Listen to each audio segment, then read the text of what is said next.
Before there was a boardroom, there was a bush. Before there was power in a crown, there was the power of avoiding being lunch. The raw form of power is simply kinetic energy focused on a target. As the great Randy Pausch liked to say, if you and I are being chased by a bear, I don't have to run faster than the bear, I only have to run faster than you. The difference in speed?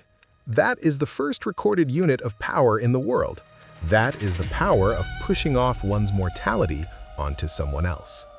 We think we've civilized this impulse, but all we've managed to do is swap the bear for a quarterly review. There are three forms of power, each varying from unrefined to highly refined. Force, the heavy stick. This is the basement level. It's the knife-wielding mugger or the dictator wielding the tank. It is very effective in the short term, very costly to sustain. Why? Because when the mugger lowers the knife to tie his shoelace, the power disappears. Force is a continuous, awake attention kind of thing. It's the low-resolution solution for power, Fred Royal. Transaction, the dangled carrot. This is the marketplace. I have the bread, you have the labor. Let's dance. This is more stable than force because it's a mutual agreement. However, it's fragile. If someone else offers more bread, your power walks out the door. This is power as a rental agreement. Belief, the holy story. This is the penthouse. This is when you convince people that your power isn't yours, it's theirs. It's a national identity, a company culture, or a sacred duty. When people believe the story, they will police themselves. You don't need a stick or a carrot when the person has installed your software in their own brain. To observe the wielding of power in its most absurd, contemporary expression, examine the velvet rope of an exclusive nightclub. There is a man standing there. That is the bouncer. He makes $20 an hour. There are billionaires in the club. And in terms of money, the bouncer has no power. And yet, in the 10-foot circle around the door, the bouncer is Zeus.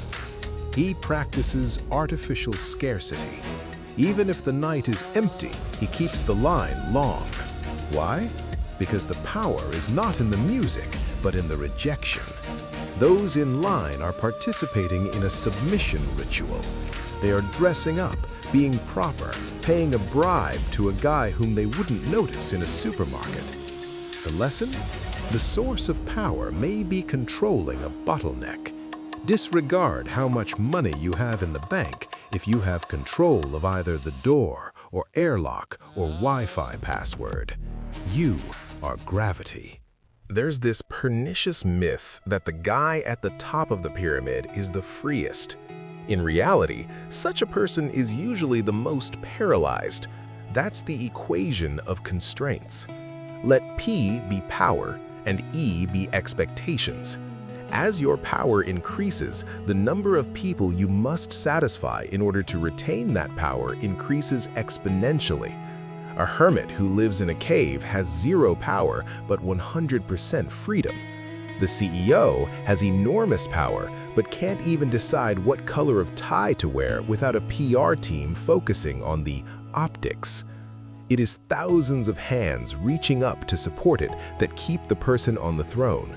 The hands pull away if the king is to move too fast or weirdly out. The power meets the pavement. To lead is to be the prisoner of your own followers' desires. We used to build walls as an assertion of our strength. Today, we build algorithms. A long while ago, if the king did not agree with what you were thinking, he had to call his herald so that the herald can shout at you in the town square at least 3 times. Today's tool of power is quiet power. Today's tool of power is the Suggested for You page. It doesn't dictate what you should believe. What the Suggested for You page simply does is hide the rest of the internet from you, so that the world that surrounds you is what you can see in the hallway of the designated reality they presuppose that This is invisible power. It is the most dangerous kind, explains Friedman, because you can't rebel against something you don't know is there. You thought you chose that shirt, that politician, that life path. Not really. You simply clicked on the only button that was highlighted in blue. Here is the deep value that Machiavelli forgot to mention. Power is a loan, never a possession. Nature hates a vacuum, and it hates a permanent peak. Every empire in history, from Rome to the neighborhood's cool kids table, eventually collapses because power is inherently inflationary. You have to keep doing more to get the same result. True wisdom isn't about getting power, it's about understanding the cost of interest. If you gain power through cruelty, you pay interest in paranoia. If you gain it through lies, you pay interest in isolation. The only power that doesn't eventually bankrupt the owner is generative power, the kind that creates more power for the people around you. Because when you are the source of other people's strength, they don't want to topple your throne, they want to make sure you never leave it.